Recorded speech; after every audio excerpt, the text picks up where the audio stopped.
We will have 4 panels today, each of which can also includes a 30-minute live Q&A.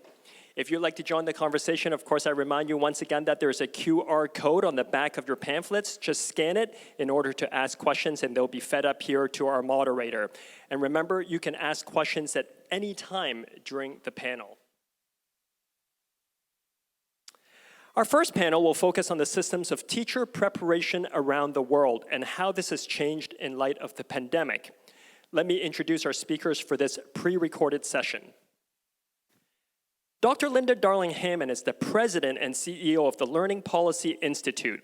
She is also the Charles E. Ducommun Professor of Education Emerita at Stanford University. She's internationally recognized for her research on educator preparation, school redesign, and educational equity, and for bringing research into the policy arena. Dr. Darling-Hammond is our 2022 Yidan Prize for Education Research Laureate. Professor Aileen Goodwin is the Thomas Moore Brennan Chair in Education at the Lynch School of Education and Human Development at Boston College. Prior to joining Boston College, she was Dean of the Faculty of Education at the University of Hong Kong. Professor Lo Yi-Ling is Dean, Academic and Faculty Affairs at National Institute of Education, Nanyang Technological University in Singapore. She's an internationally renowned expert in teacher education and world Englishes. Professor Mistalina Sato is the Professor of Education at the University of Canterbury in Christchurch, New Zealand. Currently, she also serves as the head of the School of Teacher Education. Our moderator for this panel is Dr. Maria Heiler. Dr. Heiler serves as the director of the Learning Policy Institute's Washington, D.C. office.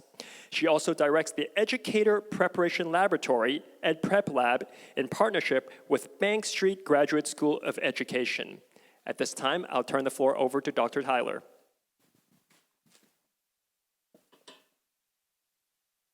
Linda, you and your colleagues on this panel have studied the features of teacher education programs that succeed at preparing teachers for the kind of teaching and learning we need today in the United States and around the world. Can you start us off by talking about what kind of teaching and learning is needed and what these successful programs do? Sure, and I've been really privileged to study these programs with every one of the members on this panel. We're at a moment in our history where knowledge is exploding, technology knowledge is increasing, doubling more than every year, where kids are going to need to be able to work with knowledge that hasn't been discovered yet, using technologies that haven't been invented yet, solving big problems we haven't managed to solve. This kind of thoughtful learning is needed for every citizen and every young person really in the world.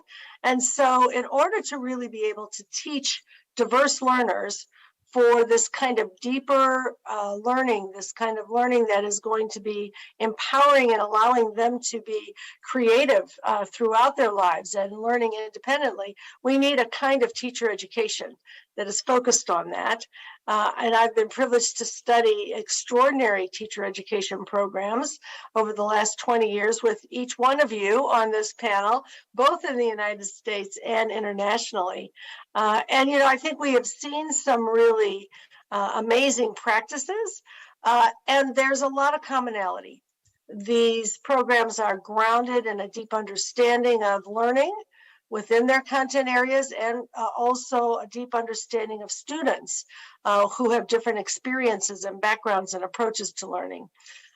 Sort of the way that John Dewey used to talk about, bring the child to the curriculum and the curriculum to the child. You have to understand, both the content and the child. A deep understanding of child development and adolescent development across all the domains: social and emotional, moral, ethical, cognitive, physical, how those interrelate with each other. Opportunities to apply this foundational knowledge to the practical tasks of teaching, planning lessons, developing curriculum units, creating rich tasks for students that reflect the disciplinary inquiries that they're trying to develop. They're scaffolded so that students can make clear progress in their learning, creating a community in the classroom that allows students to both be members of the community to feel a sense of belonging, but also to be able to collaborate with their peers, which is another source of teaching.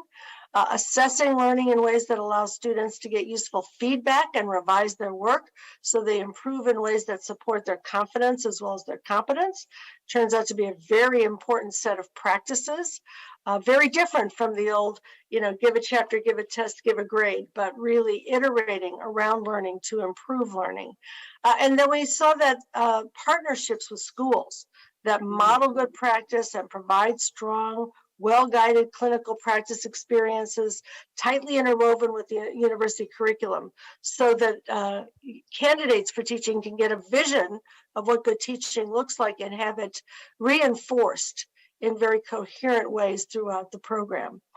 And then in the context of the international work that we've been able to do, we were able to study how states and countries can create the policies and the systems that enable and support that kind of learning in schools and educator learning and high quality teaching in more reliable ways in every school. A lot of educational research looks at exemplary programs and practices of various kinds, but they exist on the margins of the system and they're not available to everyone. And so looking at these systems and how they structure supports for this kind of preparation has been a very important part of the research process. Thank you, Linda. We appreciate you setting the stage and really helping us to understand what this looks like. And so we want to dive a little deeper, because the current reality for all of us is a focus on teaching and learning as we come out of a global pandemic.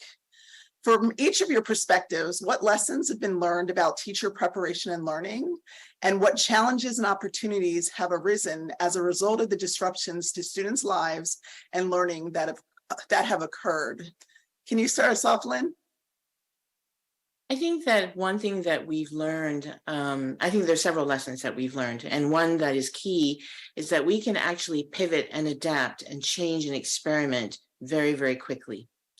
Education is not always known for being speedy about doing things differently, and all of a sudden we were put in a position where we had to do that, and I think we surprised ourselves as a system, as a profession, and of course across many countries and systems. The second is that teachers and students are much more resilient and much more capable and have greater capacity than we give them credit for. And this is a really important lesson for teacher preparation, because this idea of building capacity as opposed to sort of teaching to a mythical student is a key principle that is critical for teacher preparation. And the last is that we realize that teaching online is a different kind of pedagogy. And so this idea of multiple pedagogies that depend on the context in which you're working it's not something that was new to us, but it was something that was reiterated and made sort of really palpable as a result of the pandemic. A couple of challenges, and I'm sure that my colleagues will speak to these as well. Of course, a great challenge was equitable access to resources, and those resources were human resources, excellent teachers, pedagogies that were interesting and didn't simply replicate what was going on in sort of the regular drill and kill classroom and just putting it online, and access to physical resources such as digital devices. And so each challenge, of course, comes with an opportunity. We have an opportunity to get it right. We have an opportunity to make a difference in this regard. We saw a lot of sort of galvanization around ensuring that students and teachers had the right resources. Lots of things were available for no cost or low cost. So there are ways in which we quickly pivoted in order to respond to the equity challenge. I'll stop there because I know my colleagues have a lot to say. I reflected very deeply that the role of all educators in pandemic times and beyond is really to keep learning going no matter what, no matter when, and no matter how. And that for me was a very deep and personal reflection because I saw that everything that we've done, like what Linda said, in all our projects in the last 10, 20 years, has shown us that teacher commitment and passion is really the way. And building a high quality teaching workforce that's able to very quickly pivot to other forms of teaching just because they believe that keeping learning going and the quality of teaching and learning going uninterrupted, in spite of all the challenges that we face, is the most important to everyone. So that would be the broader reflection. And I'll just give you a sneak preview of what we intend to do. A very quick, a more professional reflection was that I was Dean Teacher Education at that point in time when our schools closed for exactly 8 weeks. And I had 344 student teachers out for their final practicum with only 5.5 weeks of teaching practice on site in schools. And they had to pivot overnight to home-based learning. So that was very, very challenging. And we did it. As Linda mentioned, everything that we studied on paper came into practice. We worked very hard with the schools and the Ministry of Education to ensure that they would be provided with a scaffolded guidance in their beginning teaching years as they went on.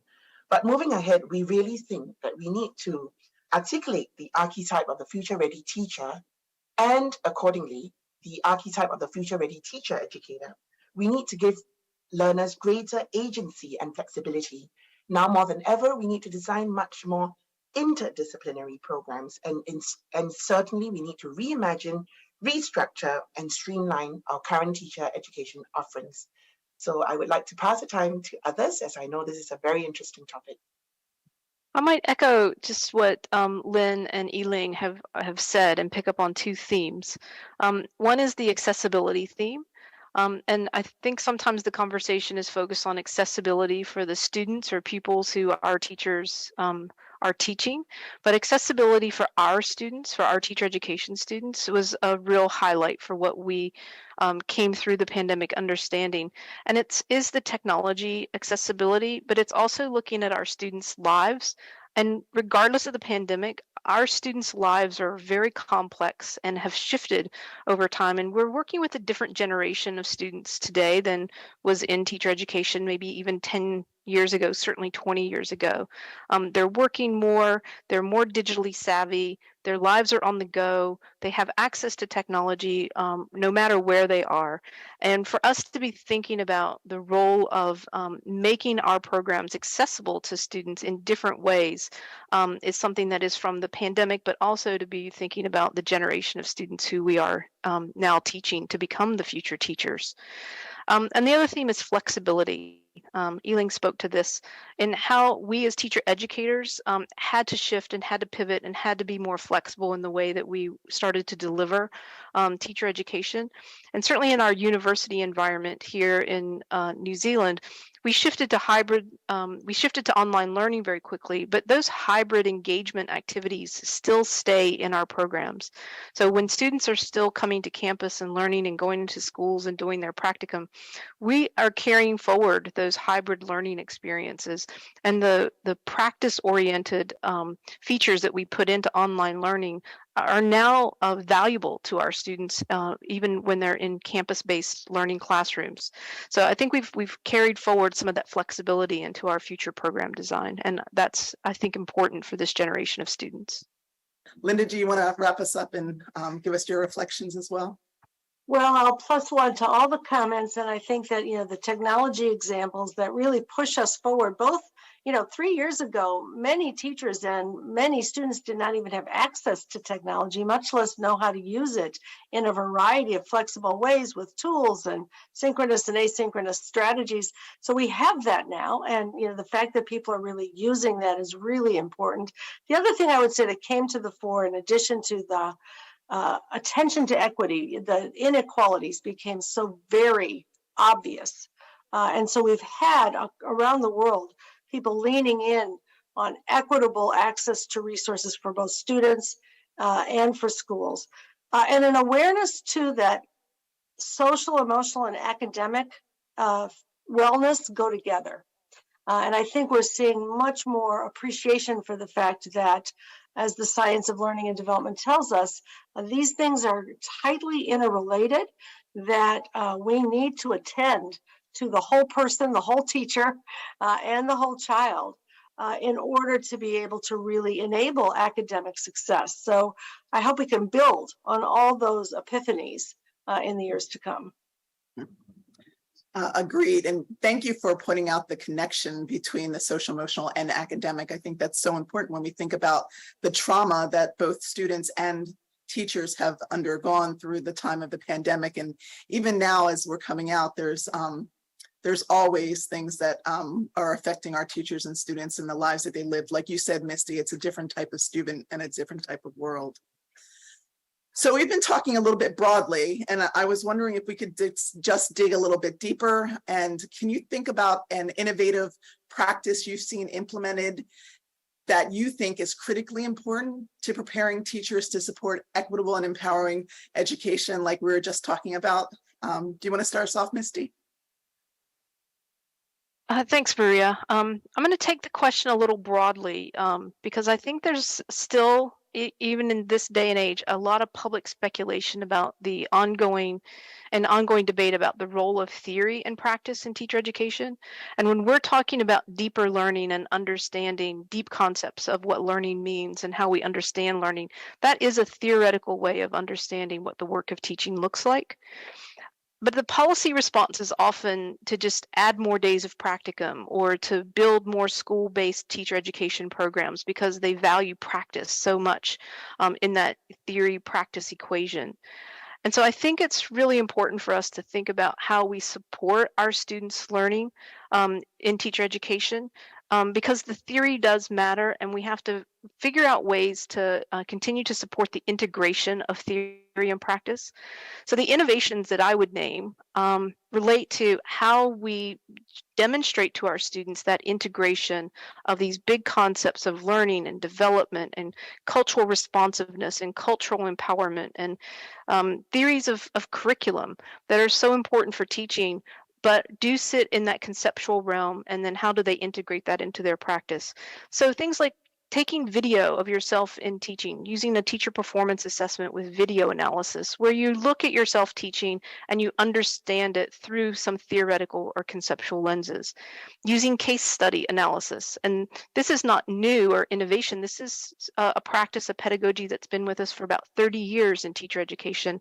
But case studies are so practice rich, but you have to understand them through those theoretical or conceptual lenses.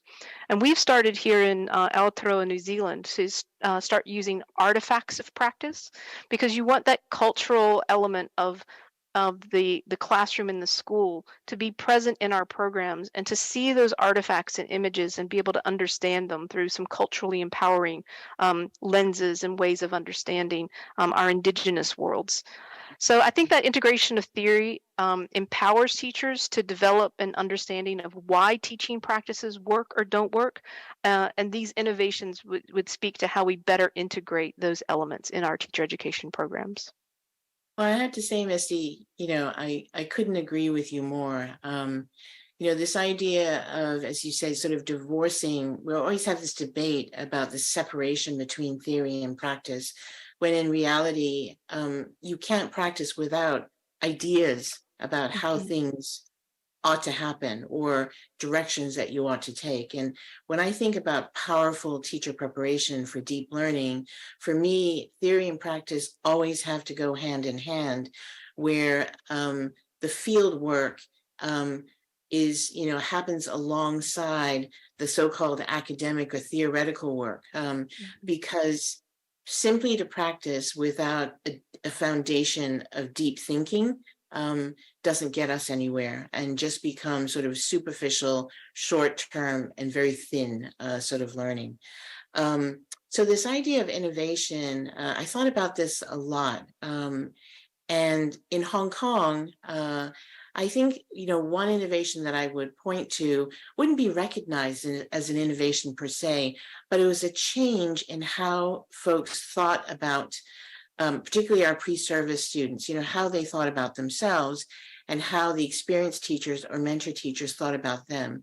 The sort of redefinition of roles that occurred as a result of this new context in which folks were working. So typically in a student teaching circumstance, the mentor teacher is the expert and the student teacher is the neophyte, and the knowledge is supposed to go, sort of in one direction from the expert, to the novice. But what happened in the pandemic was that because, as Misty said, our students are different and the world is different and they come with different sort of skills and capacities, they were able to support and teach their mentor teachers in ways that perhaps they never would have been able to under ordinary circumstances. So, for instance, they were creating all kinds of teaching materials for mentor teachers, partly to sort of ease the burden, but partly because they understood technology so well.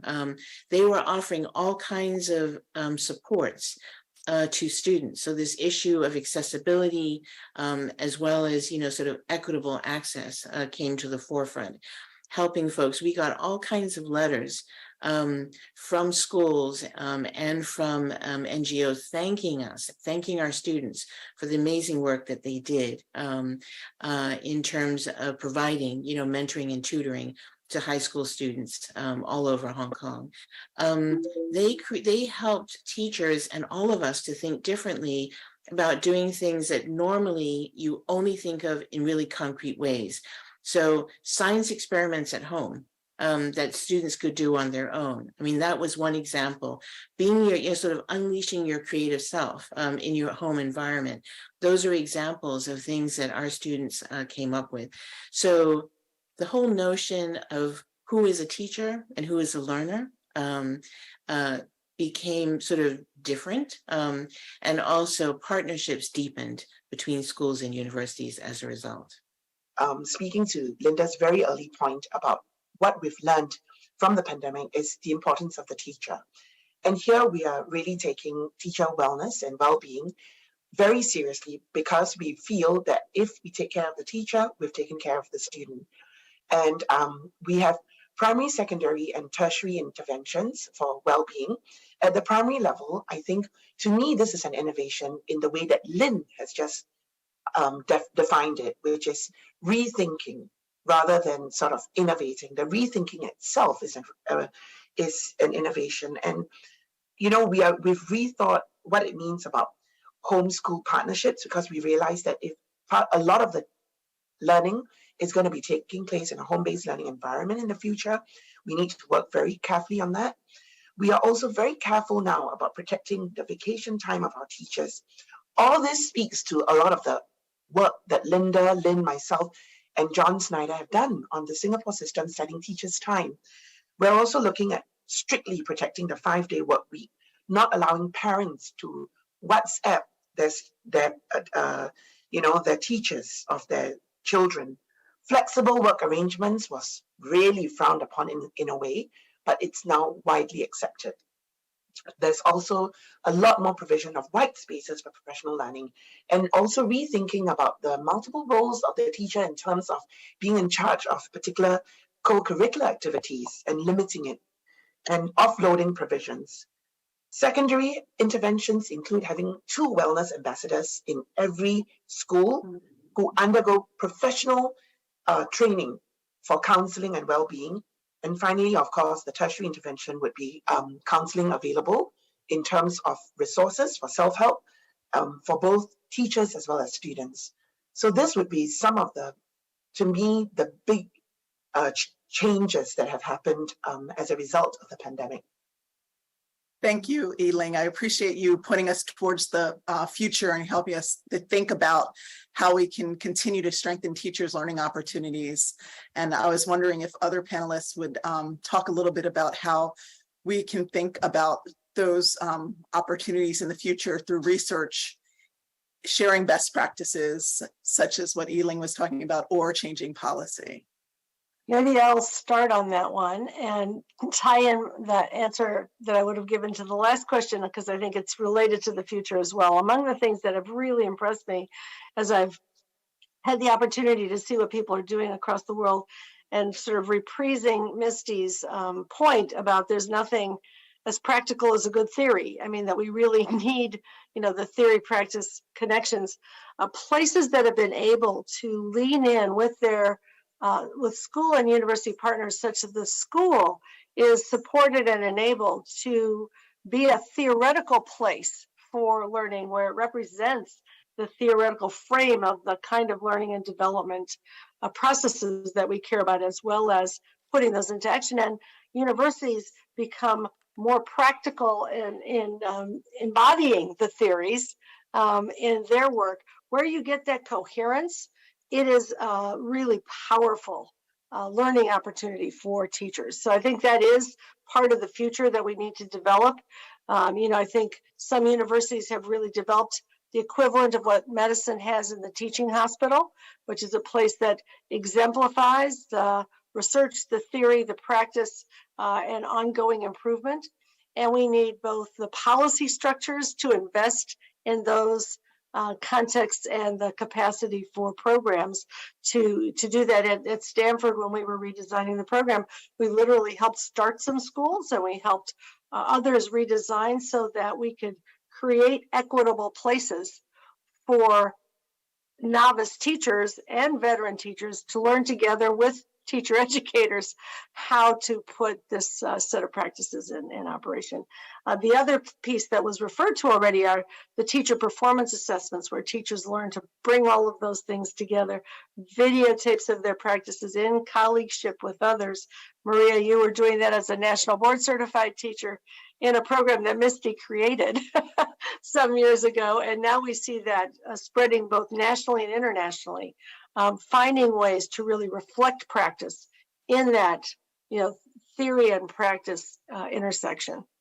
I'd like to echo the teacher preparation, teacher education, and school partnership idea, and think about it at that systems level. So we still, I think, in a lot of places have operate as you become qualified as a teacher in one institution, and then you begin teaching in another institution.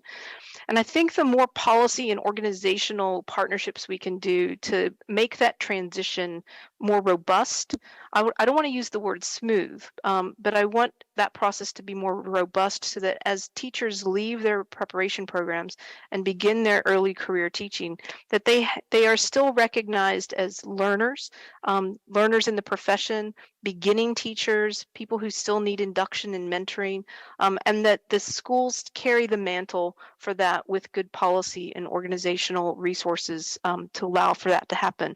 We saw that in the Empowering Educator study in Shanghai, for example, where that first year of teaching is supported. You have less teaching responsibilities, you have assigned mentors, you have rotations among classes and even across schools to continue to learn to teach in that early first year of practice. But it does take a systems, organizational, and policy perspective to make that happen across all schools and for all teachers, and not treat it as just the one-off school partnership with the teacher preparation program.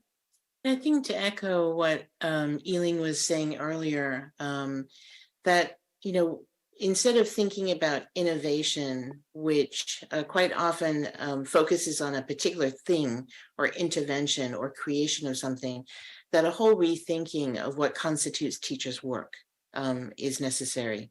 So if we look at, systems like Singapore, like Shanghai, that are high performing, what they include in teaching work is quite often excluded in most places. So teachers collaborating, engaged in sharing, mentoring, all those things are considered teaching work. Whereas in many systems, teachers are seen as workers, and the only work that they do is instruction. And everything else has to happen after school or on their own time, or squeezed in sort of in the periphery. So that whole rethinking of what constitutes teachers' work, I think, is critical for sure. Thank So I'd you. like to chime in here, if I may. So the first is being very values anchored, something that Linda had talked about. It's really about building the whole personhood and identity of the teacher, because as international literature, not least by all the members of this panel, has shown, having a strong sense of teacher identity both predicts your teacher retention rates, but also helps us to understand who are those that will be committed to contributing to building the next generation of teachers in terms of mentoring. The second anchor was about evidence, being evidence-based. And I'll talk a little bit about one or two examples of how the joint research that I've undertaken as PI, together with Linda and Lynn in some of the projects, or most of the projects, have influenced policy and practice. And the third, of course, is being very future-focused. So back to the point about being evidence-based. Since 2009, I've had the privilege of leading a suite of projects known as Building an Evidence Base for Growing Singapore's Teachers, which I've now landed. Singapore is very fond of acronyms, as labeled them as BEST, B-E-S-T. So only the best, right? Teachers for Singapore schools, etc. So what we found, and I'm going to cover just the teacher learning continuum after pre-service, exactly what Misty has said, that structured mentoring programs do matter, especially in the first year of a teacher's induction period, and that it is only successful if there's whole school support all the way from the school leadership. It's only successful if there's protected time. It's only successful if you have mentors and mentees who are well matched, not necessarily according to their discipline, but they mustn't be the reporting officers, because you need to provide a safe environment. The next suite of studies moved us to studying what we call teacher career-long development. So we looked at teacher career learning lifelong across the continuum, across 6 stages of their careers, defined according to years of service, from 0 to 3 all the way to more than 30 years. And of course, surprise, surprise, we found that there were very different professional development needs at different parts of a teacher's career. And one of the things that I think Linda, Lynn, and I have learned working together on all these projects is to have a very strong partnership, not just with schools, but also, if possible, with the Ministry of Education. We actually have on board as our collaborator, the Deputy Director General of Education, who is in charge of professional development. She is extremely committed to turn our findings into policy and practice. So one example that came out of the Career Long Study, phase 1, for example, is that we found that teachers in, say, career stages 3 or 4, they really do need specialized kinds of professional development or teacher renewal programs. The next minute, and I literally mean the next minute, within a year, we saw the rolling out of such programs for teachers at that career stage. We also found that teachers in later career stages were grappling with and fumbling with what's more like it, the changing technology and ICT, and expressed that this actually disempowered them. Again, we saw practically within 6 months courses that were designed for this category of teachers. So that, I think, has taught us that it is important to call on board the key stakeholders around the table so that our research can be seamlessly turned into practice. So allow me 1 more minute to myself pivot from taking care of teachers, as in student teachers, to teacher educators. Actually, the pandemic has proven to me that we are all so committed about the professional development and lifelong career development of teachers, but truly the people who also need to be upskilled are teacher educators. So I'm now really rethinking. I mean, those of you who have visited Singapore will always hear that we talk about the end desired attributes of our teacher education program will be teachers as shapers of characters, creators of knowledge, facilitators of learning, architects of learning environments, agents of educational change. But what does that mean for teacher educators and for our faculty? So I'm in the midst of trying to dream up the attributes of future-ready teacher educators as follows. They must be role models of professional values.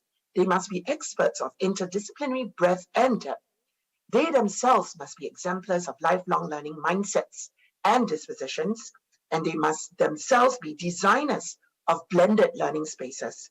And finally, they have to be inspirational mentors if they are going to bring up a generation of agents of educational change.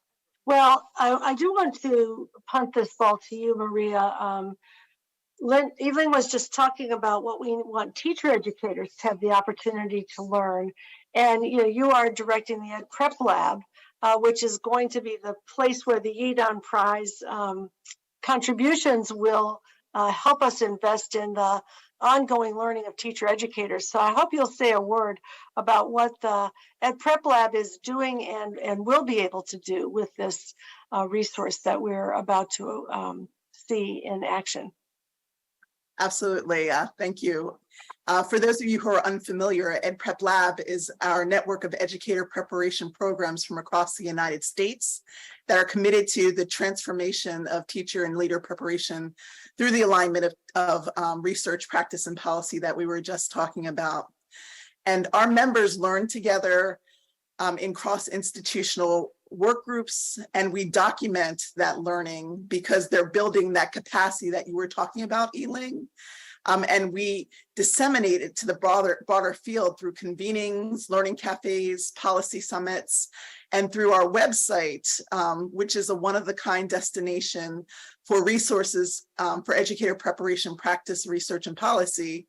And program faculty can actually go to the website and find course syllabi, course sequences, signature assessments, rubrics, supports for mentor teachers and supervisors.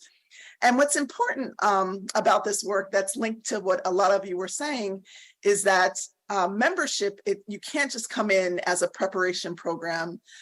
You have to come in with a PK-12 partner that you've identified as being a close partner in this work. We definitely see that cohesion across the PK-12 and the preparation programs is vital to be able to make these connections between theory and practice. And so the Yidan Prize is going to help us to be able to lift up and expand this network and disseminate this work more widely so that more programs can see the work that's being done, as well as policymakers and policy partners can understand what types of policies are needed to be able to support these types of best practices in educator preparation. So thank you once again. We're really appreciate everyone's contributions and the ability to talk about these important subjects today. Thank you all. Thank you, everybody. Yes, great to see Thank you all. you. Thank you very much to our panelists and of course, Dr. Heiler for leading the moderation. It is now time for our live Q&A. Please join me in welcoming Professor Yidan Goodwin and Mr. Edward Ma, Secretary General of the Yidan Prize Foundation, on stage in conversation with Dr. Linda Darling-Hammond and other panelists. Thank you, Desmond. And hi, Lynn. Thank you for joining us in person. And hi, our speakers. We have Linda, I see on screen, joining us on live stream, Misty, and then Yiling, and then Dr. Heiler. Yes, hi. Can all hear us? Okay. A lot of questions have come in, actually. So I'll try to go through all of them, but I don't think we have time for today. But let's start. This is a question for all. So how can we compensate for the loss of school days during pandemic? For example, in addition to catching up with the curriculum, how can teachers help students equip themselves with social emotional learning and self-care skills? Can I start with you, Linda, please? Certainly, it's great to see you and great to be with you again. I think that the best way to be equipping students with those social emotional skills is infusing them right into the classroom work that teachers do. I think it's really important at this time for teachers to understand that part of the practice that they're engaged in is helping students feel membership in the classroom, feeling a part of the classroom, learning how to both identify their feelings and work to express those and collaborate with other students. And as they engage with academics, to understand that it's very important for students to know that they're going to be able to be supported to make progress from where they are. Diagnostic assessments can be very helpful in that process, and that they will be able to gain confidence as well as competence as they're scaffolded towards the next moment in their learning progression, rather than kind of coming back into this experience of education by labeling students as, above or below standard and putting them back into a standardized progression of work where they're just being graded on whether they undertake each task, as opposed to being able to personalize the ways in which they're able to see themselves as making progress.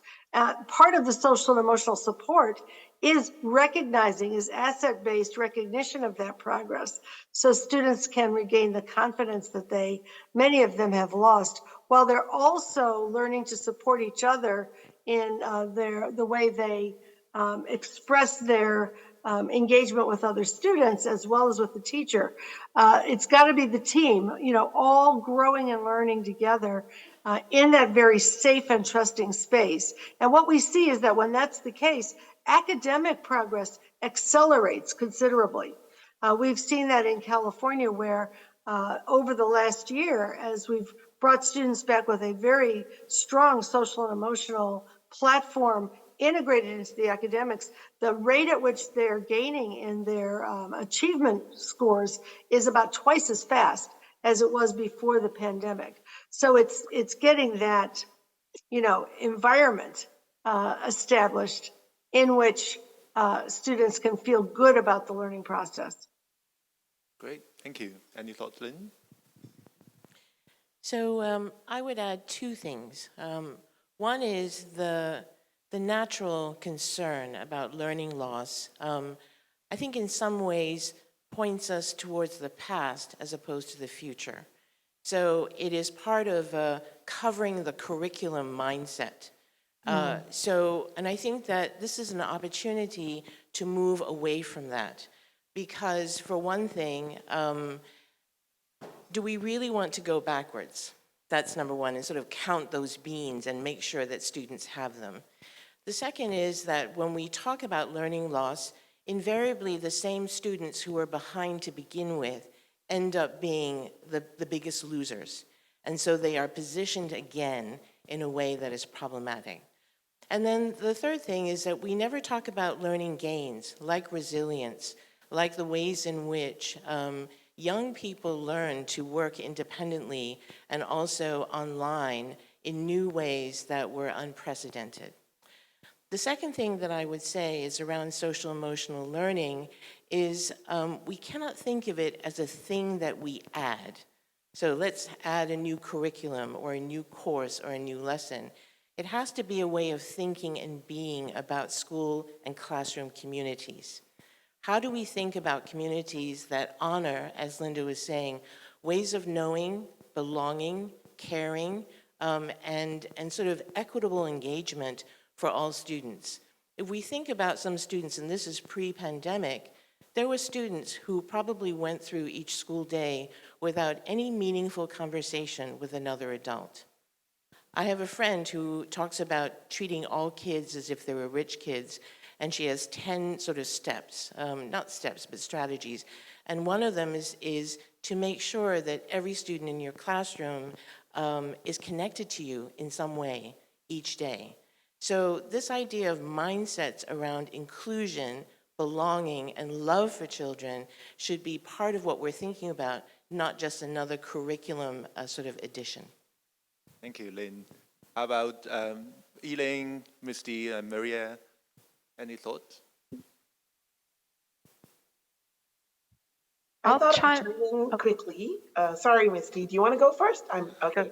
So I'm going to turn the table around to talk about how if we want to help the learners to gain the learning losses, as it were, we first need to take care of the teachers, because we must not ignore the fact that the teachers had also undergone a lot during the pandemic, and we need to take care of their well-being.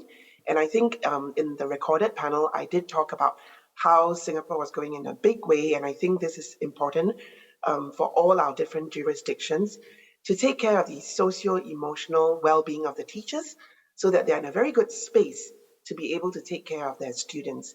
And I totally agree with what Linda and Lynn have shared so far, which is not to focus on learning losses in terms of what is measured by curriculum time.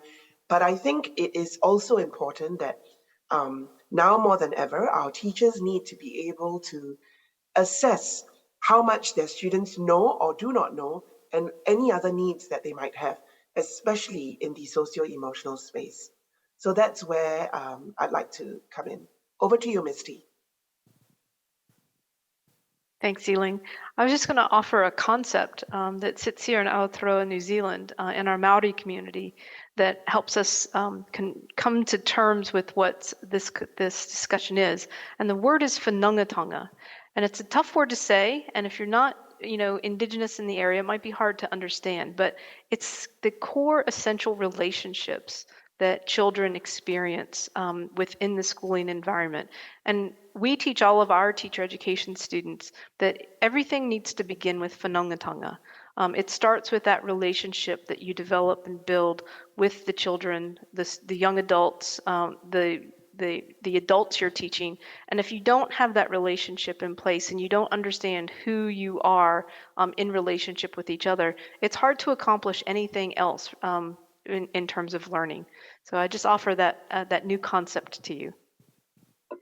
Thank you for that, Misty. I was thinking about relationships as well as we were talking about this phenomenon. And in particular, the one piece that we haven't talked about are students' families.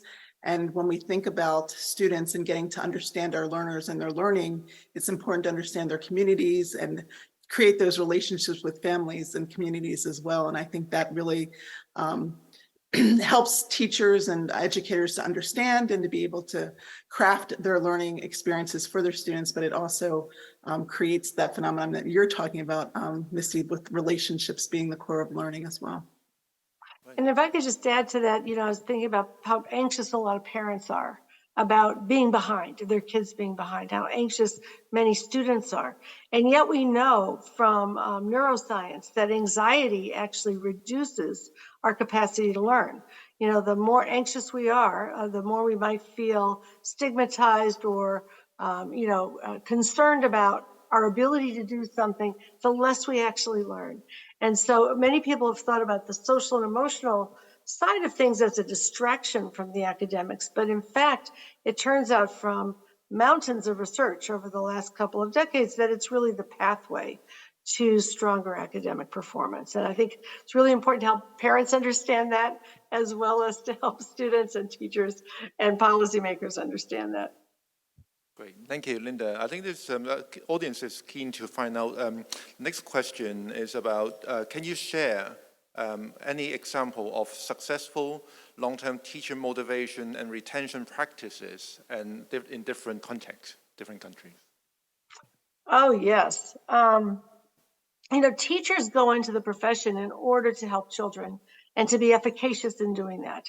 So, whenever you have opportunities for teachers to feel efficacious because they're in settings that support their work, both by what they've learned. One of the things we know is that teachers who are better prepared stay in teaching longer. Those who are better mentored stay in teaching longer.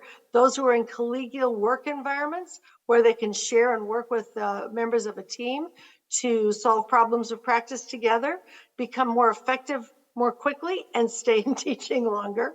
And so all of these things matter. In fact, teachers in what we call in the United States community schools, which have sort of wraparound services to support health and mental health, social services for students, stay in teaching longer because they have those support systems for the children as well as themselves, because teachers can burn out.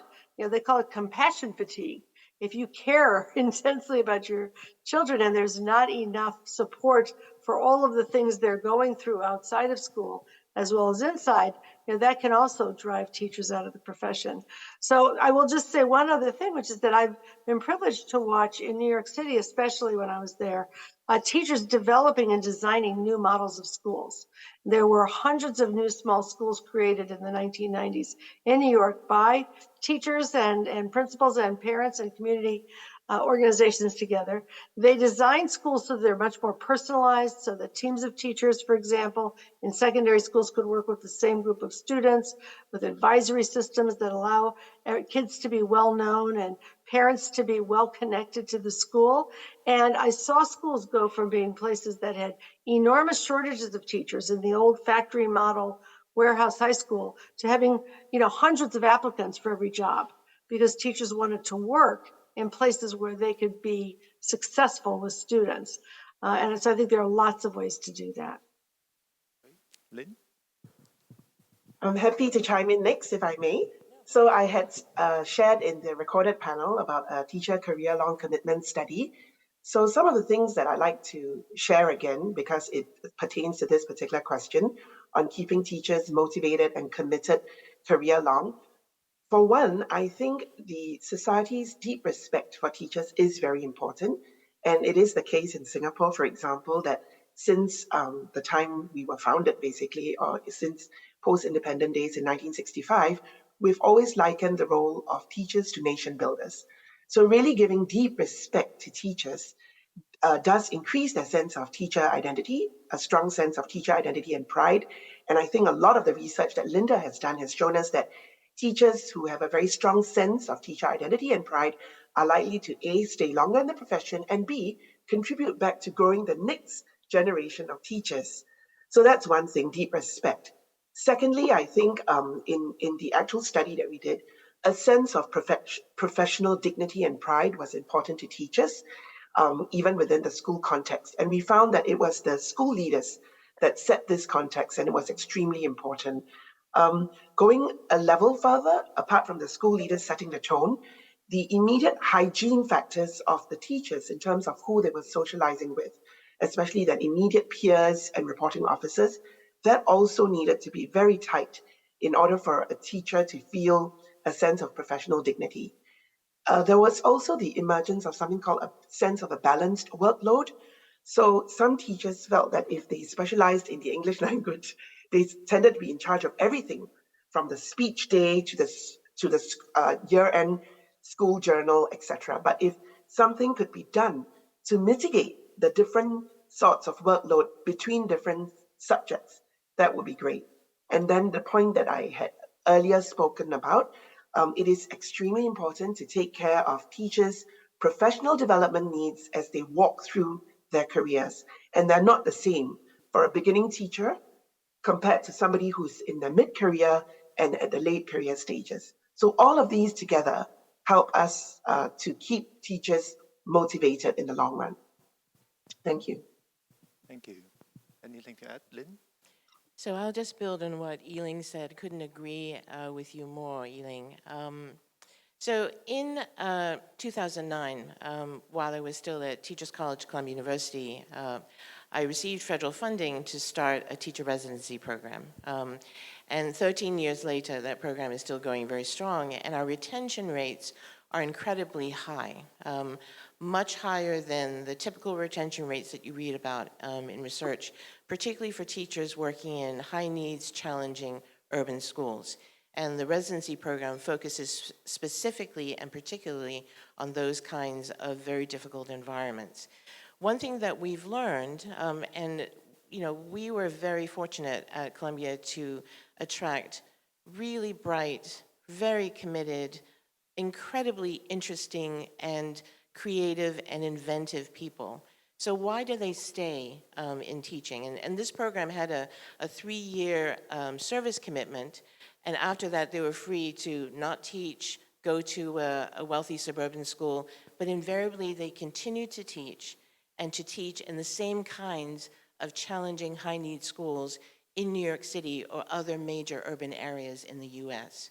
They stayed in teaching because they were doing interesting work. So I think it's important to kind of build on what Yiling was saying, that professional development should not only be tailored according to the person and stage of career, but should engage teachers in creative, inventive, collaborative, and just plain interesting work. Teachers go into teaching because they want to make a difference, but it's also because they love learning and they love schools. So if you're going to hire teachers and have them be talking textbooks, why would anyone want to stay with that for a career? The second is this notion of moving beyond mentoring. We provided 2 years of tailored induction and mentoring to our new graduates. And what we found was after the 2 years, they said, what's next? We still want to be involved. We don't need that kind of sort of introductory mentoring anymore, but we want to move on. And so they became involved in curriculum design, in research, in mentoring other teachers, in offering professional development and becoming co-instructors with us. So the the motivation to always be growing and learning and to be challenged in your career so that you can remain a classroom teacher at the same time that you're not doing the same thing year after year goes a long way in retaining folks in the profession. Thank you. It's really interesting. I wish we have more time for the Q&A. We are running out of time, and I have tons of questions coming in, so I'm having a trouble selecting. So I'm going to ask two questions you can choose to answer, and just go another round before we close this session. So one of that is about questions about the workload of educators. So about the characteristics of an ideal teacher, educator, and how do we sort of continue the new knowledge on education practices, how do we ask teachers to master even more skills and take on even more roles? The other stream of questions is about online learning. So what are sort of teachers' professional development programs at universities moving forward to incorporating the online teaching pedagogy, and to what extent you think they'll be describing the asynchronous video lessons to be more widely used for teachers in post-pandemic days? So two very different style of questions, but I just like to go around. Which one you would like to take first, Linda? I'll start with the question about the workload of teachers and asking them to master all of these other kinds of things.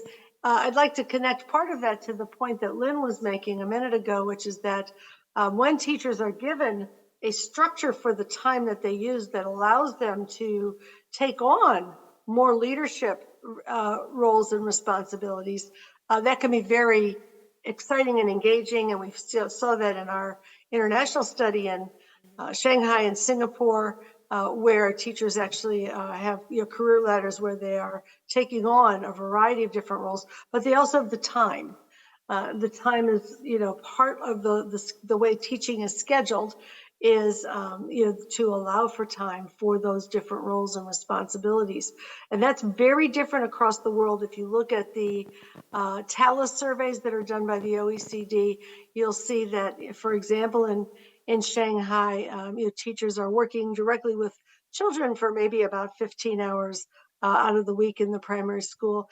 In places like the United States or Chile, they're working for closer to 27, 28, 30 hours a week with children directly without the time to collaborate with others, to do action research, to engage in leadership and mentorship, which then brings people along. So part of the challenge of creating 21st century schools in some countries is creating the way in which we use time and talent in ways that read down to the benefit of teachers in their own learning and collegial work, as well as to the benefit of students. And to just link that to the technology question, we learned during the pandemic that there are ways to structure learning with asynchronous and synchronous opportunities to learn with technology that also freed up time for teachers. There were a lot of places in the United States that had a full day of professional development time and professional planning time for teachers during the week because of the way they were structuring online learning for students. So we don't want to lose the possibilities for that flexibility, well supported, of course, for students and for teachers, because then they could get opportunities to learn with each other online across, many, without having to get in their car and go drive to the university and spend hours on the road, etc. And using those periods of time, both for students and for teachers, in ways that allow for a lot more productive learning. Can I go to Misty next? Yeah, I support what Linda has just said about the idea of the asynchronous video lessons. I think we've seen that in the past. We've seen flipped classrooms. We have had those debates about how to use technology and if it advances learning. And it always comes back to you use the technology to support what you understand good learning to look like. And we go back to our understanding of engagement and learning needs and learning development to then design for learning. So I don't think it's a question of, using the video or not using the video. It is a question of designing for learning appropriately and taking advantage of these new skills that everyone has developed during the pandemic to enrich our pedagogies with these new tools. Like, we all have new tools of the trade now that we can use when we design well for learning. Great, thank you. Yiling? Thank you. So I'll try to take a stab at the second question. One of the things that we have reflected is that the pandemic has just fast forwarded all efforts at technological and digital transformation in the classroom by at least 5 years.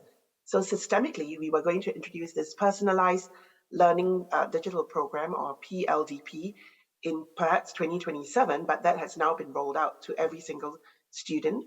And in terms of the professional development programs for our teachers, one very concrete thing that has happened is that in our pre-service clinical practice, it is now mandatory to be able to enact a virtual lesson as well as to be assessed on it. So this became really important. As I had mentioned, during our circuit breaker period or lockdown, school closure period, we had students who were out on the final practicum and who had to pivot overnight to a home-based learning environment. So it has taught us that that is extremely important now for our student teachers to be able to enact both physical lessons, but virtual lessons as well. I also wanted to share that all of our tutorial rooms are now being transformed to be able to deliver asynchronous, also online hybrid lessons, whether it's asynchronous or in a synchronous platform, because the reality is, even as we are coming out of the pandemic, there might be 1 or 2 people or the instructor himself or herself who has been struck with COVID and cannot come physically.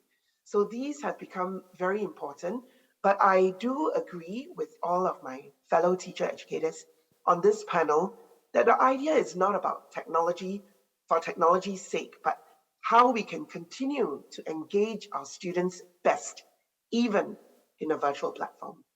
Thank you. Great, thank you, Yiling. And Maria?